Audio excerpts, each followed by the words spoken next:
ठाणे काँग्रेसच्या अध्यक्षपदावर श्री राहुल पिंगळे यांची नियुक्ती करण्यात आली आहे.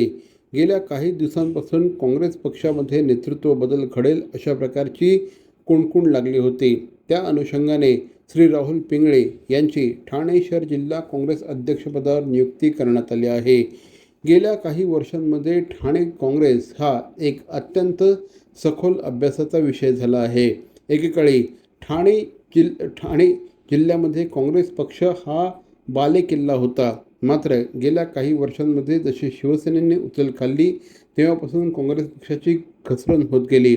मोठ्या प्रमाणामध्ये गटातटामध्ये काँग्रेस पक्ष विखुरला गेला आणि त्यामुळे आता परिस्थिती अशी झाली आहे की निवडणुकांमध्ये काँग्रेस पक्षाचा एखादा नगरसेवक निवडून येतो इतकीच परिस्थिती निर्माण झाली आहे.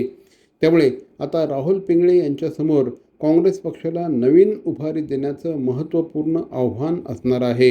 हे आव्हान राहुल पिंगळे कसं पेलतात हे बघणं औत्सुक्याचं ठरणार आहे.